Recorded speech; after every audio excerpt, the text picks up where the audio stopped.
डर गए और इतना डर गए हैं कि बौखलाहट, जो शब्द आपने कहा, इनकी बौखलाहट साफ दिखाई देती है, इनका डर साफ दिखाई देता है। आप बताइए ना, 9.5 साल से सत्ता में है, अब तक कभी मोहन भागवत ने नहीं कहा था कि इंडिया नहीं भारत बोलिए, भारत का प्रयोग कीजिए, इंडिया का नहीं कीजिए। कभी नहीं कहा था। नरेंद्र मोदी की स्थिति हो गई, कभी राष्ट्रपति, इनके इसके पहले भी इनके ही राष्ट्रपति थे, उन्होंने कभी ये नहीं कहा। खुद नरेंद्र मोदी जब इंडिया इंडिया कह के वोट मांगते थे, vote for India, vote for India, वो अब डर गए। अच्छा, इंडिया अलायंस का नाम लेने में भी डरते हैं, उसे घमंडिया कहते हैं, जो आपने बताया। और इस तरीके की स्थिति है। आपको एक चीज बताऊं राजीव जी, मुंबई में राहुल गांधी ने कहा था कि ये डर गए हैं इंडिया से। आज इन्होंने साबित कर दिया कि राहुल गांधी जो कहते हैं वो 100% सही कहते हैं, और जो कहते हैं भारतीय जनता पार्टी में वही दिखता है। इनके नेता, इनके लोग, इनके सारे वही करते हैं। यानी ये इतने डरपोक हैं और इतना डर गए। सोचिए आप, इंडिया से इन्हें कितना प्यार था। साइनिंग इंडिया, स्किल इंडिया, और न जाने कितनी जगह इन्होंने इंडिया किया, खेलेगा इंडिया, बढ़ेगा इंडिया। मतलब इंडिया का तो ऐसा इन्होंने पूरा वो बना रखा था। अब हालत ये है कि इंडिया के नाम से डर लगने लगा है। और साहब, भारत से तो कभी किसी को विरोध था ही नहीं। यही वजह है, India that is Bharat shall be a union of states, ये जो चैप्टर फर्स्ट के क्लॉज फर्स्ट में है, और ये हम नहीं कह रहे हैं। और जब बाबा साहब भीमराव अंबेडकर ने संविधान सभा में प्रस्ताव पेश किया और सारी चीजें प्रारूप की, तो उस समय कामत साहब ने जब इसका कहा कि इसमें भारत होना चाहिए, इसको लेके पूरी लंबी चर्चा हुई, तमाम सुझाव आए। पंडित कमलापति त्रिपाठी ने तब यही सुझाव दिया कि इसमें भारत शब्द भी जोड़ दीजिए, क्या जाता है, भावनाएं भी रख जाएंगी। और वही हुआ।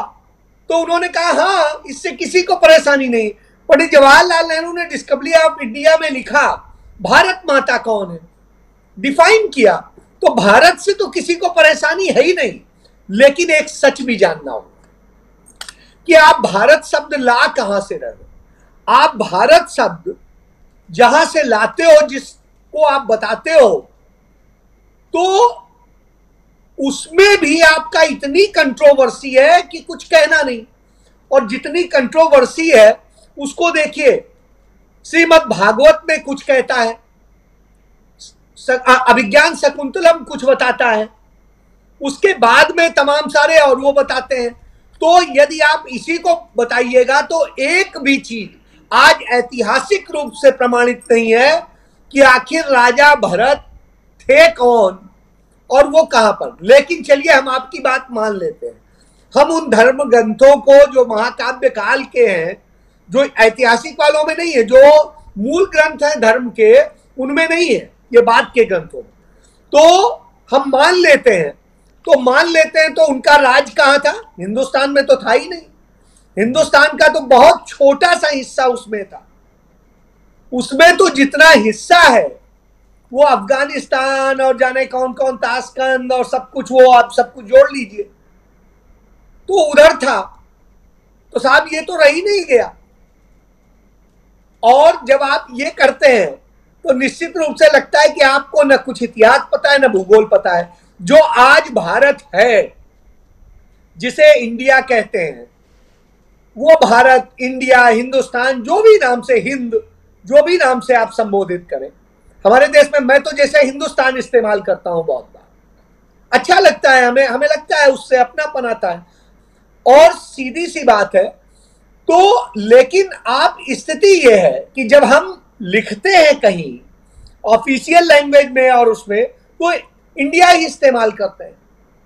हम लोग सिटीजन ऑफ इंडिया हैं, हमारा पासपोर्ट है रिपब्लिक ऑफ इंडिया का।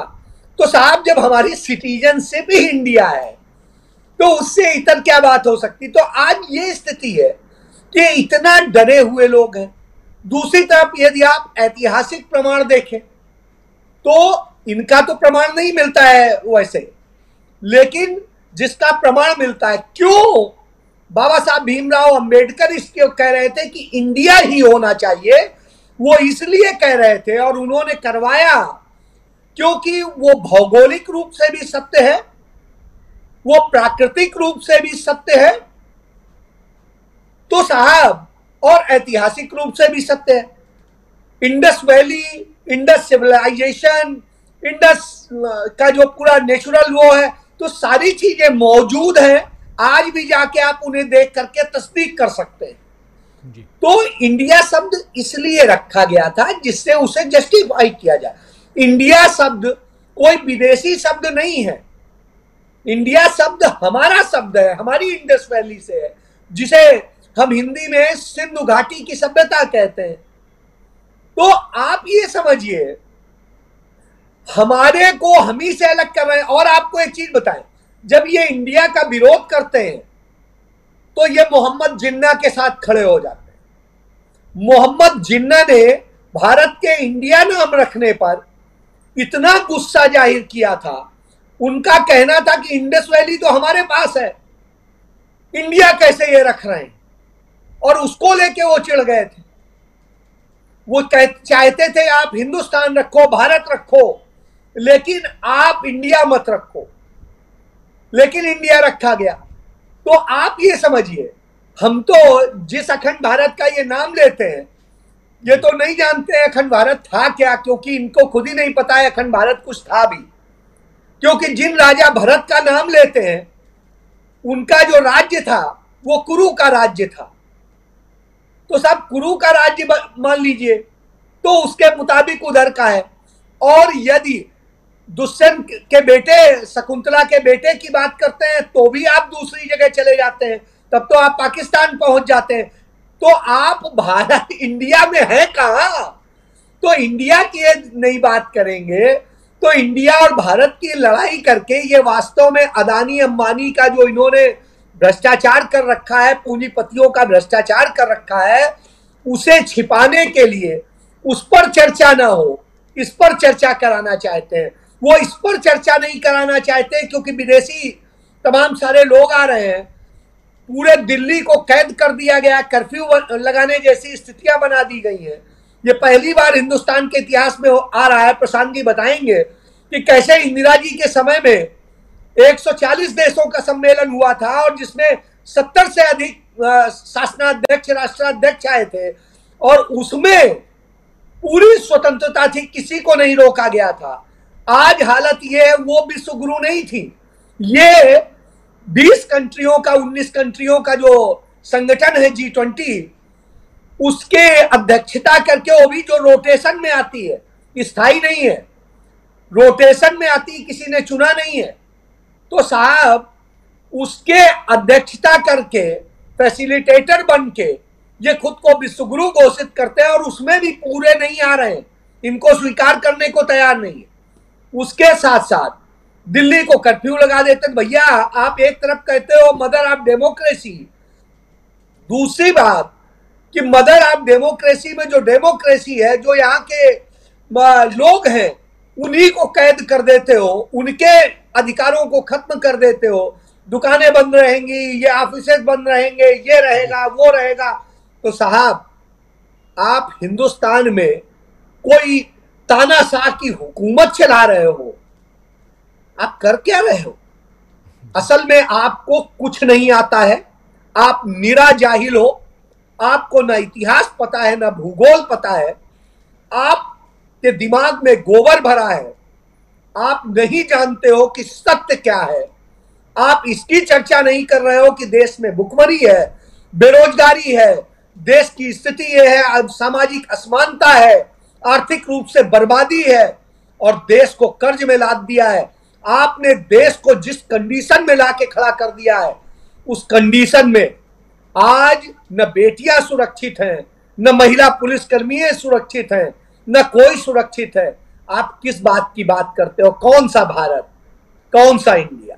आपने तो सब बेड़ा गर्क कर दिया है।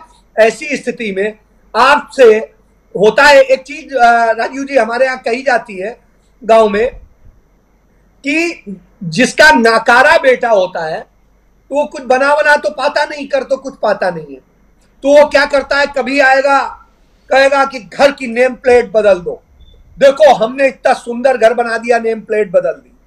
कोई आए कहेगा हमने गेट पोत दिया और आज देखा अब घर सुंदर हो गया, तुम लोगों ने क्या किया, कुछ नहीं बनाया, हमने देखो इतना सुंदर बना दिया। तो साहब ये वही नाकारा बेटे हैं जो ये कर रहे हैं, क्योंकि न देश की आजादी में योगदान है, न देश को बनाने में योगदान है, और न किसी और चीज में योगदान है। ये सिर्फ और सिर्फ देश से लूट सकते हैं, लुटवा सकते हैं और अपने को अय्यासी भरा जिंदगी जी सकते हैं। उसके लिए सब कुछ करेंगे, झूठ बोलेंगे, मक्कारी करेंगे और इस तरह के ड्रामे करेंगे। जी जी बिल्कुल।